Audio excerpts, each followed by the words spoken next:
Never apologize for talking about a person in a very long time. I could go on listening to this for a very long time. Thank you so much for that nice introduction. Thank you so much for the invitation to be here. And it's an absolute delight to talk about these things, and especially doing it in such a beautiful city. I'm especially grateful for the weather, which has saved me from the risk of overstretching my long day in Madrid by traveling from place to place and see various parts of this beautiful city and just staying indoors all day. And this, I must say, is the highlight to me, to be able to talk about these things, about the world, how we see the world, and what is really going on. You know, people have told me throughout the day that Madrid usually has a clear blue sky and sunny weather, apparently 300 days of sun per year. And I don't believe that, because this is what I see. This is my immediate knowledge about what Madrid is like and what weather is like here. That's my anecdotal perspective. That's what I have if I don't look at things long term, if I don't look at data, if I don't look at statistics to understand what is going on throughout the year in Madrid. And I'll get back to that later in my talk, because I think that kind of perception is really the reason why we have an inaccurate understanding of what is going on in the world. I'm here to try to cheer you up a little bit and talk about why the world is not as bad as it looks. And that might seem like a tough challenge. With the world the way it looks, with all the problems that we're talking about, it's crime, it's terrorism, it's conflicts, it's horror, poverty, famine, new technologies that are wrecking our brain and making us having a shorter attention span by the minute. I just read an article in New York Times outlining the problems with modern technology. It said something like this, that scientists have concluded that American life is moving too fast. Speed is fatal to ideas and real progress, and produce quantity, not quality. It is the day of the fleeting vision. Concentration, thoroughness, the quiet reflection that ripens judgment is nowhere to be seen anymore. It used to be so much better before we had these technologies. And now this article, I read it now, but it wasn't published now. It was published in October 1923.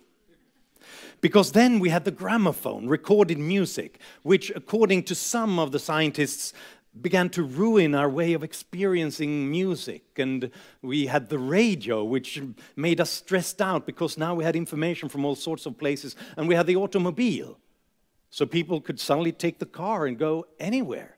And the young people of America could do that. And they could create their own youth culture, where we couldn't supervise them and control that they behave in a good way. So they concluded that it was much better in the past. This article was very interesting to an American writer, Jason Pfeiffer, who concluded that this tells us something about how we perceive our present problems and how we perceive the past.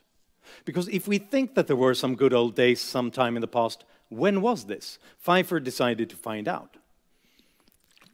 So what he did was that he went to a Donald Trump rally and talked to a supporter of Donald Trump and asked them, if you want to make America great again, when was America great?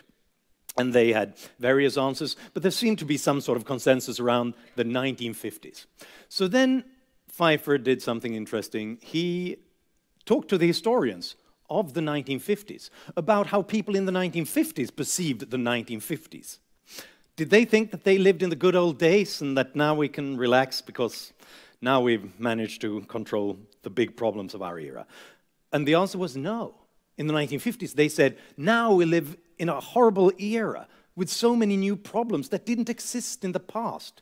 We have this consumer-oriented youth culture. They are mindless students who don't care about the lectures. They just want to consume. And we had, of course, the threat of immediate nuclear annihilation. We had crime on the rise. We had racial and political conflicts on the rise. In the 1950s, they said it was so much better in the 1920s. But in the 1920s, as we just heard, people worried about the culture of the day, technology of the day. They said it was much calmer and better in the 1890s.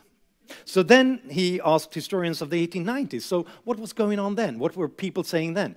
They said that now it's really difficult, you know, with the railway and the telegraph and the fierce competition from other places as well. We can't keep up with this pace of life. They even had a disease, a real pandemic in Europe as well at that time called Neurasthenia. And Neurasthenia was a kind of a mental disease which you had anxiety, you had depression, because you just couldn't keep up with what was going on. When I read about in the encyclopedias of the day, it's headaches, it's back pain, it's impotence, it's chronic diarrhea, and other things that are appearing everywhere because of competition and free trade and modern technology and so on. So in the 1890s, they said it was so much better in the 1850s. But in the 1850s, they said it was much better in the founding era, in the 1770s. That was the era when we really did good things. But in the 1770s in the United States, they made a revolution because they thought they lived in the worst era ever, full with oppression and problems. So they longed for the other previous eras. They wanted to go back to some sort of proud era when they experienced freedom and stability. So Jason Pfeiffer and those historians, they went back in time again and again to the next generation. And they said, no, 30 years ago, that was the golden era. Now everything is so much worse. And he kept on going until he ended up in Mesopotamia, 5,000 years ago. Because in Mesopotamia, not a long time after they invented the written language, they started to write stories about how we now live in an awful period, full of problems, and the kids, they don't respect their elders anymore, and the politicians are corrupt, and the businessmen are ripping us off. There must have been some previous era, some golden era when we lived in harmony with one another and with nature. So in other words, don't trust your feelings. Don't trust your instincts. Don't trust your worry and your nostalgia about the world. Because every generation has always felt that. Every generation has talked about how there must have been some previous era that's so much better. And one of the reasons might just be that we're not really looking for a particular era. We're looking for our old, lost childhood. Because once upon a time, the world was filled with adventure, but at the same time secure, because our parents looked after us, and you didn't have to pay the bills. But then you grow older, and you get kids, and then you have to start to worry about the world and everything that could go wrong, because it's now of a serious concern to you and your family. And then after a while, you just can't keep up with all these technologies and things, and the music is not as good as it was when I was young. So that's why I don't know if you try to think in the back of your mind of an era that you think this must have been a great time compared to present problems. I don't know where you end up, but most people I talk to happen to end up in the era when they grew up. So it's not really about the world, it's about something else that we're looking for. It's more existential than about economics and politics, which means that we can't really rely on those feelings. We have to look at data, we have to look at facts, we have to look at trend lines if we're really interested in human well-being and how we can make it better in our world. I'm very concerned with this, and I think about this a lot, because I used to be one of those nostalgics who were romanticizing the past, who thought that now it's so awful. We've got all these big industry, we've got environmental destruction, we're stressed out from all these technologies. There must have been some previous era when we lived in harmony. And I happen to place that in my ancestors' northern Sweden in the late 19th century. But that was until I started studying history. And when I did that, I understood under which circumstances they really lived. I understood that the pictures of them standing there happy at the harvest in decent clothes, that was the only picture that they could take. In such a year when the harvest was fantastic and they were all well off, they could afford a photographer to take this picture of them in the only decent clothes that they had. And I had to start asking myself, where would I have been if I had been alive back then? And the answer was, nowhere. because life expectancy was 30 years. I would have been dead probably. And if not, I would have lived under harsh circumstances and oftentimes when the weather was bad. There was a crop failure and people were starving. So that's why we can't rely on our feelings and we can't rely on anecdotes. We can't rely on the weather today. We have to look at the weather over a longer period than this. And this is really what Progress, the book, is about. Trying to explain in 10 areas of human well-being and experience of the world what it is really like and what it is compared to our past. 200 years ago, but also 20 years ago.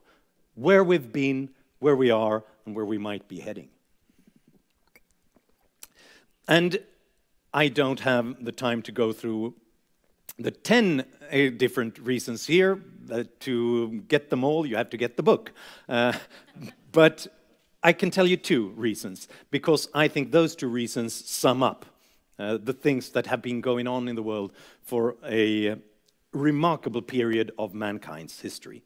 And those are the most important economic indicator and the most important health indicator. It's poverty and it's life expectancy, because they summarize so many other things. If we start with poverty, extreme poverty as measured by the World Bank and the United Nations, not being able to consume for more than around $2 a day, adjusted for local prices, adjusted for inflation. When economic historians are trying to project that back into the past, we realize that 200 years ago, 90% of the world population lived in extreme poverty, under desperate circumstances. 9 out of 10 people, which means that in places like Spain and Sweden 200 years ago, had we lived back then, we would have lived in extreme poverty. More than half of people lived in extreme poverty. Those numbers there in our past were much higher then than they are in sub-Saharan Africa today.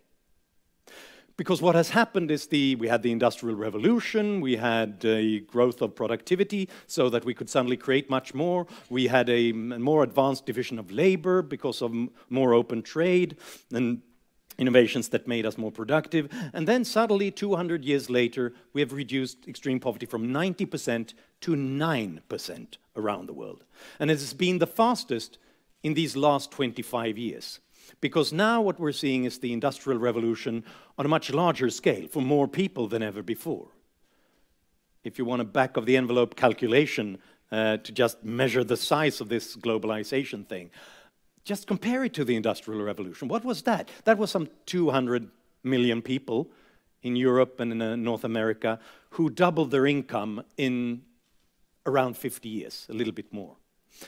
Now we've just had 2 billion people do the same thing, doubling their income in slightly more than 10 years. Just a bit more than 10 years. So 10 times more people in a fifth of the time. And 10 times 5 is 50. Globalization, as we see it now, is 50 times bigger than the Industrial Revolution when it comes to how it lifts people out of poverty. So it's not strange that it creates some tensions and difficulties and bottlenecks that have to be dealt with, because it is a big thing. And it is the thing that has resulted in extreme poverty being reduced in the last 25 years from 37% to 9%. Even though world population grew by 2 billion people, 1.25 billion people fewer live in extreme poverty today than 25 years ago. Which means that 140,000 people were lifted out of extreme poverty every day that we complained about the world for 25 years. And now it's even faster, so every minute that I talk, another 100 people rise out of extreme poverty. 100 people per minute. That's well-spent time, I must say. And then the first thing that happens is that people think, yeah, but what about inequality? Don't we see this increase in inequality around the world? And yeah, we do that in some places, not globally. On the contrary, we've seen less global inequality since the turn of the millennium, for the first time since the Industrial Revolution, because poor countries have grown so fast. But within many countries, inequality has grown. And in some areas, it's because we've made progress. And when we make progress, it's not at exactly the same pace in every place. In China, 30 years ago, it was a much more equal country. But they were equally poor, because 90% of the Chinese lived in extreme poverty. Since they began to open up their economy, they've given people more opportunities to make themselves richer. And then not everybody does it at the same pace. So it happens faster in coastal areas and in cities than in the far rural areas. So inequality has grown, while extreme poverty has declined from 90 to 10% in just 30 years, which is bad if you worry about inequality more than you worry about poverty. I don't. And if we worry about human opportunities and human well-being, the important thing is to hate poverty and not this inequality, because that was just the way to create progress, in a way.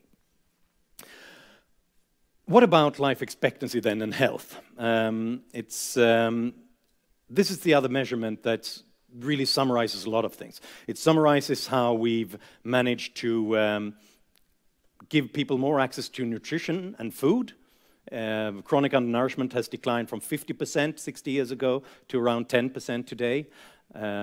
It summarizes what we've done when it comes to security, safety measures, the way we build houses. The risk of dying in a natural disaster is 90% smaller today than it was 100 years ago.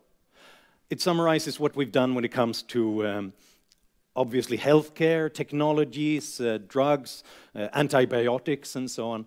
I recently read 2 stories, health-related stories in the same magazine, that I think sums up in a dramatic way what has happened when it comes to wealth over the last 200 years. The first one was about a guy named George, 10-year-old. The other one was about a guy named Wolfgang Amadeus Mozart. Wolfgang Amadeus Mozart, it turns out, researchers have concluded, probably died from a sore throat.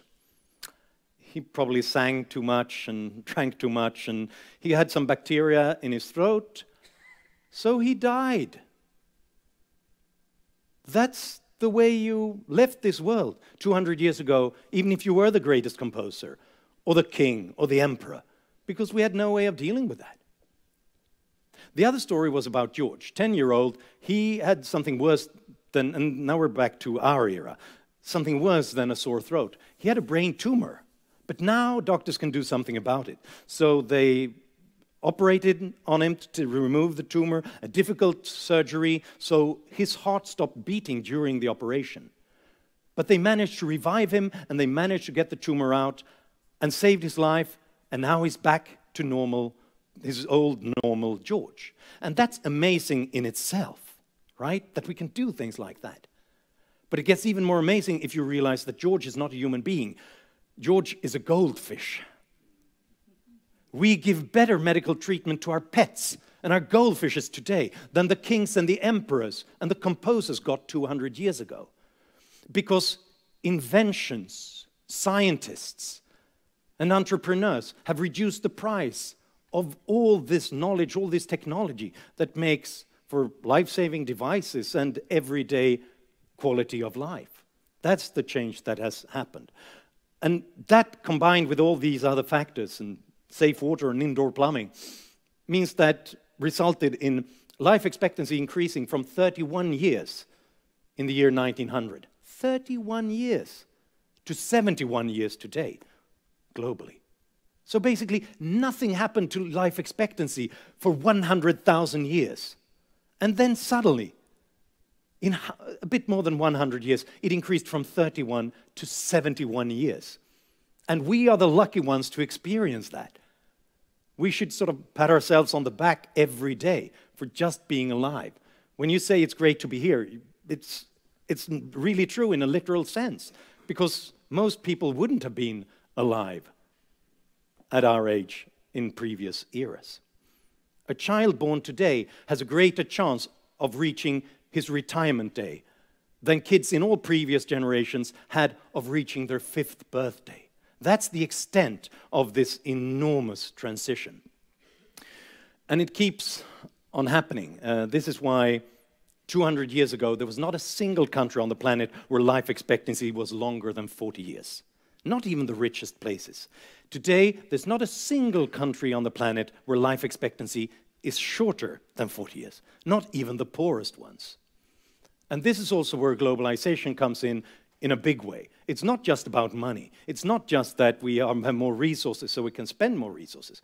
It's also that we've reduced the price of all these technologies, all these devices, all that food that we need, the safe water filtering devices and so on. Which means that even a country like Haiti, one of the few places that is not richer today than it was in 1960. Even in a place like that, life expectancy has increased since then by 21 years.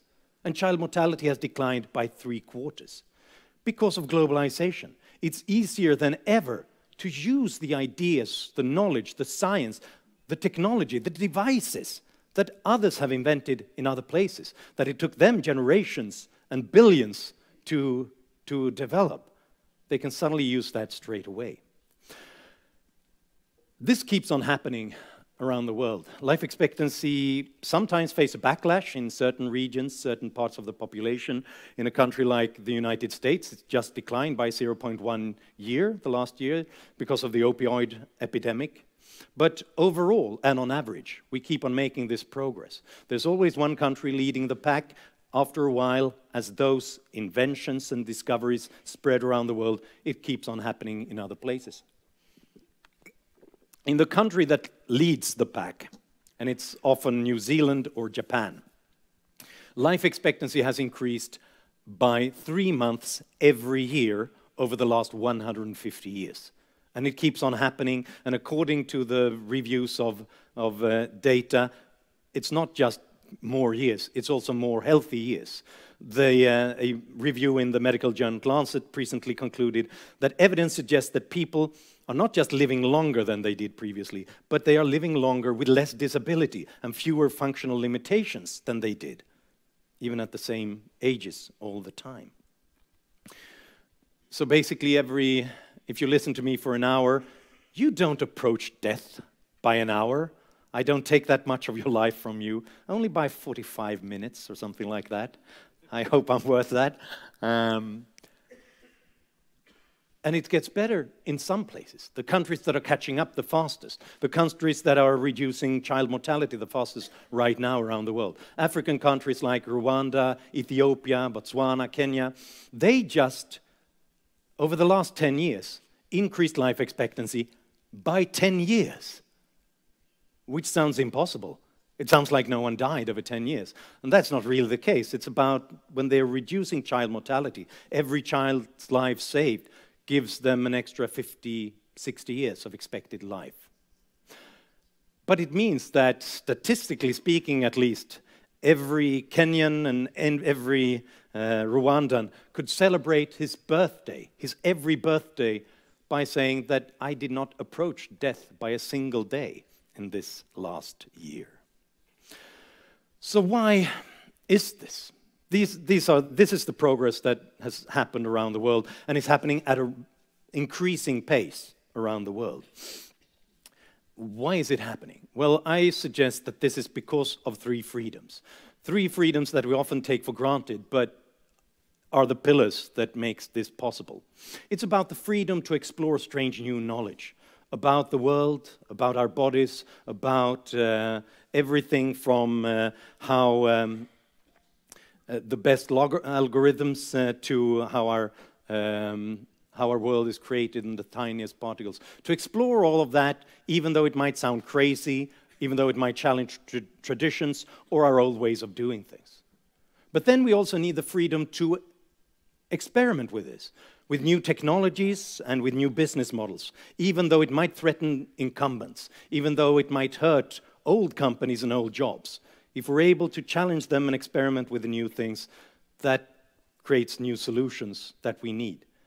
But then third, we also need the freedom to exchange this across borders with other people so that we exchange ideas, technologies, goods and services with other people in other places. That's the only way to create an architecture for solving more problems.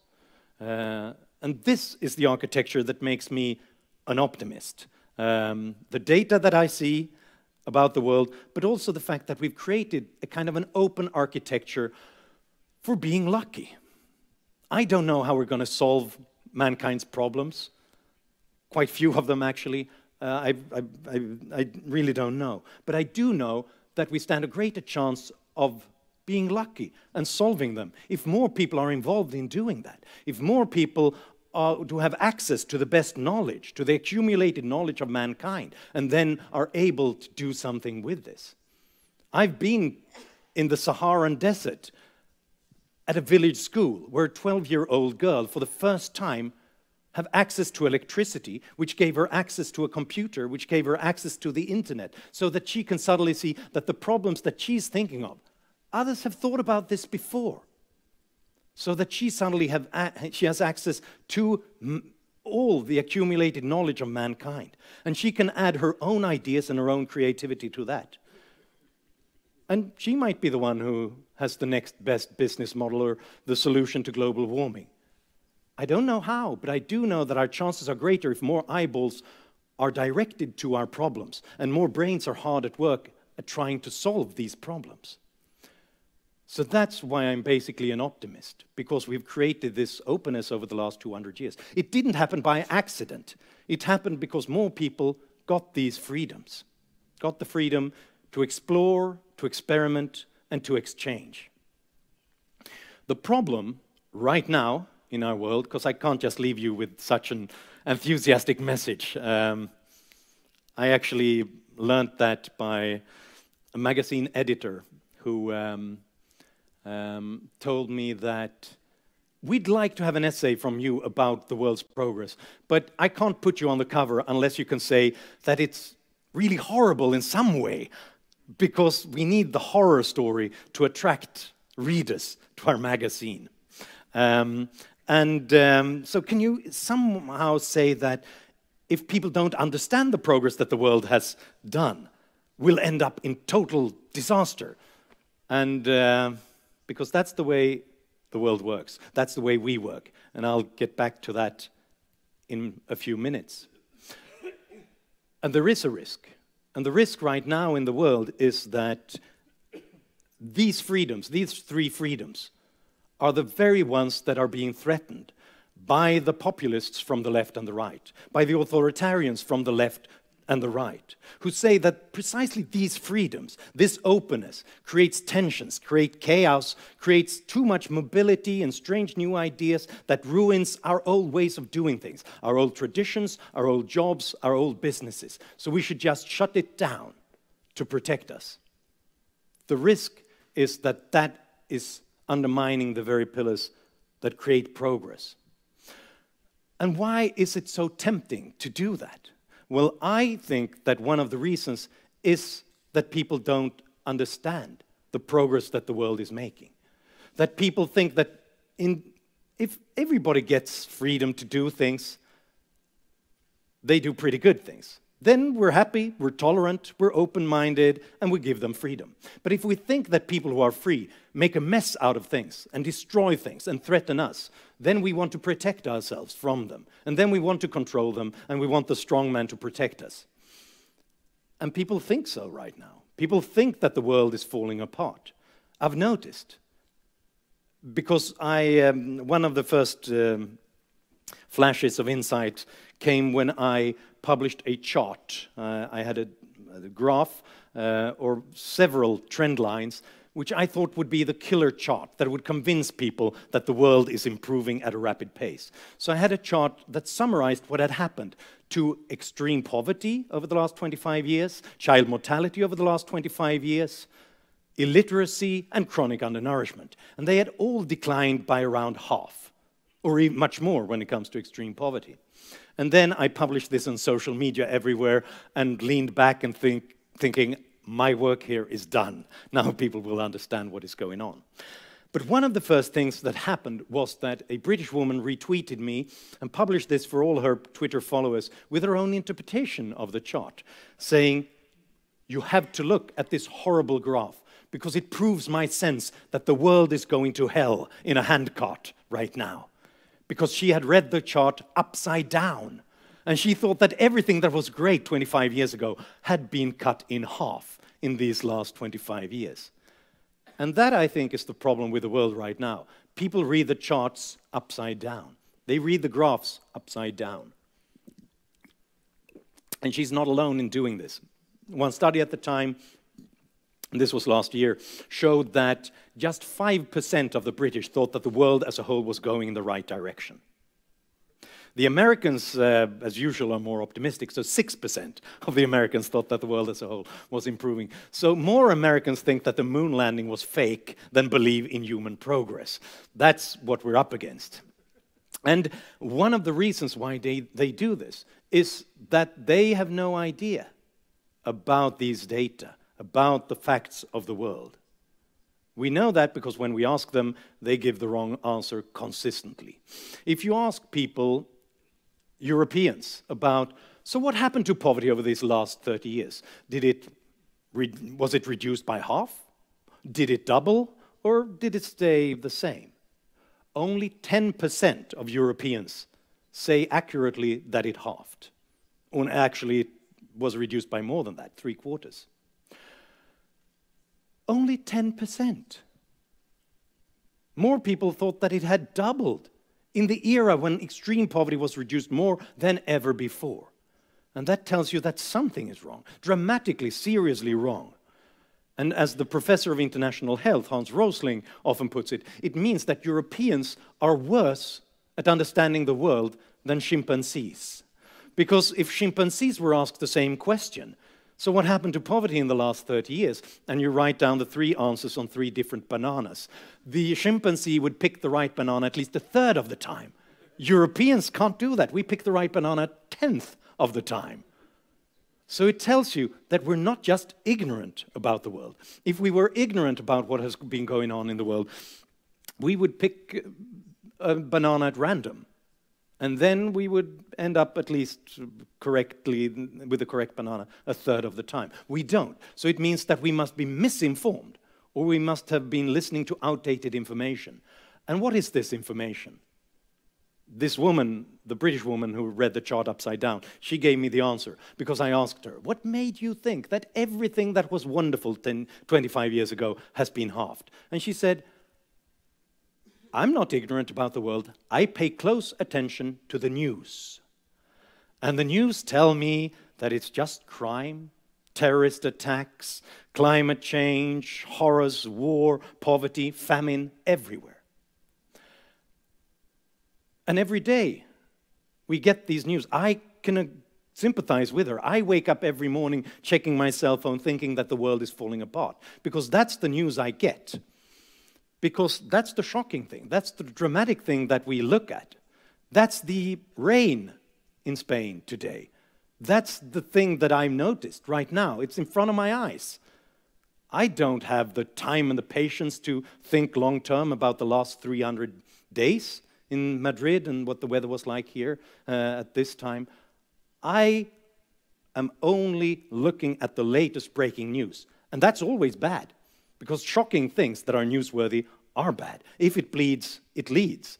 Bad news are good news in most instances for the media.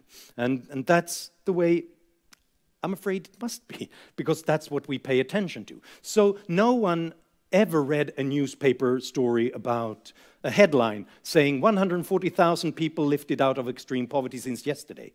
That has never made the news.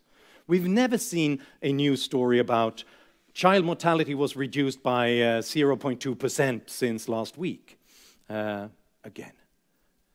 But over time, when that happens week after week, day after day, it's the difference between having a life expectancy of 30 years or one of 70%. We never really think about the everyday activities that create more wealth constantly every day when we go to work. But that's the thing that over a century makes the difference between half of the population living in extreme poverty and almost no one living in extreme poverty. So we miss the long-term trends. We miss what has the most effect on our living standards because we're so obsessed with the immediate, the shocking, the dramatic. And I don't want to blame the journalists for doing this because some of them are among my best friends. And they tell me that, yeah, you always say that. You always say that people want to read the big stories, the long-term stories, and the more cheerful news about the world. But that's not what you're reading. That's not what you're looking at. That's not the link that you're watching. Because we know, we measure everything, and you want the disasters. You want the shocking stories. You want the human interest stories, the anecdotes. You don't want the big stuff. You might want to read about one individual falling into poverty, or actually getting out of poverty as well. But one person doing that, that's a real story. But 1 million, who can relate to that? That's just a number. As Joseph Stalin put it in another context, one person killed, that's a tragedy, but 1 million people killed, that's just statistics. And that's a difficulty. We want to read about the shocking things. So it's not the media, it's us. I think it's human nature. I think we're addicted to bad news. I think we're addicted to being frightened by the world because it's in our genetic makeup. I think we're programmed to do this because historically, we've lived under desperate circumstances. Remember, until 100 years ago, life expectancy was 30 years around the world. And we've lived in desperate circumstances through 100,000 years, where bad weather or another tribe or a predator could mean immediate death, which means that exaggerating risks, being on the constant lookout for threats, was probably of survival value. That was a great thing. It was those who were worried of our hunter-gatherer ancestors who survived and passed their genes onto us, but therefore also their stress hormones onto us. So when we watch the evening news and when we read the newspapers, somewhere in our reptilian brain, we think that any risk, any threat, is an immediate threat to us. It's dangerous. Bad is stronger than good, as the psychologists say. We've seen that in countless experiments. People think more and remember more bad news than good news. We remember more and think more about the episodes when we lost money than when we made money. We think more and remember more when we lost a friend than when we made a new friend. So bad is stronger than good, because historically, anything that was bad killed us. Now, fast forward to 2018. Now, we have our hunter-gatherer brain, but we also have global media, 24 hours a day. And we have social media. And there are people everywhere who can document anything that happens around the world. Which means that we suddenly see a lot of things that are bad that doesn't threaten our survival, but our reptilian brains think that this is the most important fact that we have to look at right now. Human problems and tragedies are not new, but the cell phone camera is new. So suddenly there is someone everywhere where things go wrong in the world and can document it in real time and pass it on to us. And that's a good thing.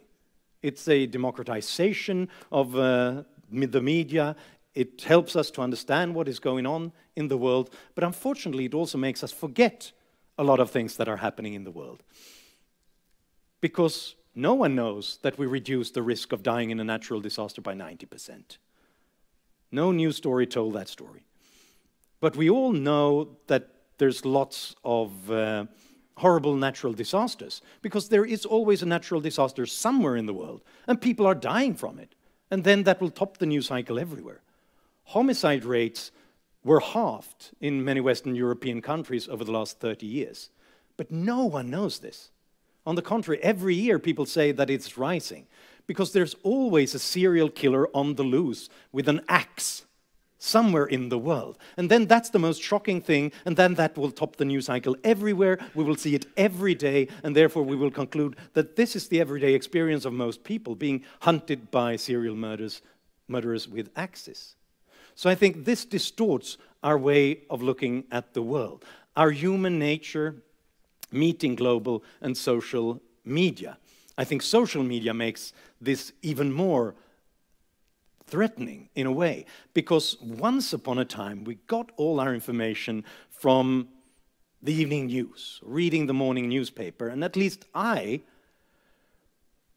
did this with a certain understanding that now I will get my 15 minutes of war and terror and famine. And then I could go on with my life and do something else. We knew that now we'll get the most shocking stuff. Now with social media, it's different. and with all news flashes we get. Because now suddenly when I'm on Facebook or other social media, I get nice holiday pictures from my friends, and that's great, and a funny comedy thing from Saturday Night Live, and that's nice. And then suddenly I see children dying in Syria after a bomb raid. And then I read on, and then there's a joke from one of my friends, someone got a new job, and that's nice. And then suddenly pictures of people starving in Yemen. So I'm not mentally prepared. I cannot understand what is going on. I cannot put it into a context. I'm just suddenly shocked again and again by bad news. And I can be in the middle of a very nice dinner and I get the news flashes about another murder, another bomb raid, another Trump tweet or something else that might blow up the world. And so I'm suddenly, constantly, again and again, in shock about the world. And I don't have time to reflect on this. I don't have time to put it into a context. I don't have time to go and look at the statistics about the long-term trends. Perhaps, I mean, Trump tweets might even get a bit more sane by the month, I don't know. But that's not the point. The point is, I don't have time to mentally handle this. I'm just shocked again and again. And I think that's the reason why so many people right now think that the world is going to the dogs. Everything is falling apart because that's the only thing I'm hearing from every source that I am following. And the real risk with this is that, obviously, if we don't understand the progress that is being made, we don't know how to repeat it in a larger scale in more places. But also, if we think that everything is falling apart, that changes our attitudes and it changes our horizon. It becomes shorter and more narrow. Because if I believe in the future, if I think that there are great opportunities ahead, I begin to invest in it mentally, psychologically, financially, and then I also make the world a better place in the longer term. But if I don't, and if I think that there's an immediate threat somewhere, everywhere, everybody's threatening me, then there's another reaction. I get frightened and I panic, and panicked people behave in another way than people who think long term. It triggers a fight or flight instinct. We think that we have to protect ourselves somehow. We have to shut down the borders. We have to shut out the competition from other places. We need protection. We need control. We need just someone. Can someone please clean this up? Because everything is a mess. People who are frightened triggers often more authoritarian, more protectionist attitudes. And they can be afraid of completely different things. It doesn't matter what they're afraid of. Fear in itself makes people less open, less pro-globalization. Researchers have studied this by just asking people political questions. And then one group is being given neutral newspaper articles. But then another group first reads bad stories about bad things happening in society. It could be conflicts between different groups or crime on the rise or something like that. And then suddenly that group who got the bad news, they are suddenly less in favor of free trade. They are suddenly less tolerant when it comes to minorities and gay rights or things like that. They are suddenly more open to repressing free speech or the rule of law if we need that for our protection. And it could be that it doesn't have any relationship at all. One group was being asked, answer these questions about what you think should be done politically. But first, consider the fact that you are mortal and think about when you are going to die. And then suddenly, those who thought about their own death became much more protectionist, authoritarian, and less liberal and pro-globalization than the others. So in a climate where we're constantly shocked by bad news, and where we also have populists and some Russian propaganda channels all trying to give us the impression that the Western society is totally degenerate and decadent and it's falling apart, it's collapsing, everybody's losing their jobs and everybody's killing everybody else, then obviously there's this temptation to go for the strong man who promises, I'll build a muscular state who will protect you against everything else. Don't worry, they won't harm you, they won't be able to sell your goods to you or anything like that. I will block this. So this is my problem, and this is why I actually didn't write a book on progress just because I'm happy and sort of relaxed, everything will be fine. I wrote it because progress is not determined. It's based on these freedoms. It's based on human freedoms. It's based on the free market, on the open society, on the globalized world, where people have these opportunities to experiment and to exchange. And if we dismantle that, we won't see much more progress. And now we have this backlash, partly based on the fact that we're not seeing the progress that's being done. We cannot take it for granted. We mustn't take it for granted. That's the risk that we're doing. We just take our lifestyle for granted. It's just here. So we can play with these institutions in any way. We can hand the power to any kind of populist or authoritarian who promises to fix all things immediately. But that's the very thing that would shut down the progress that makes this life possible. And that's why I really think that the greatest thing to fear is fear itself. Because fear is politically potent and might have a tremendously destructive effect on our society. Fear risks becoming a self-fulfilling prophecy that blocks all these things that I write about in the books on progress.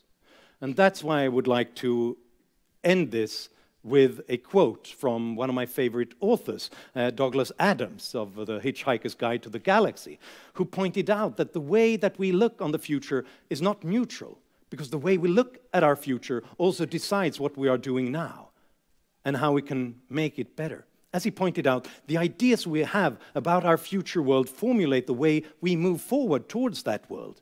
So it's very important that we have a positive view of what the future can be.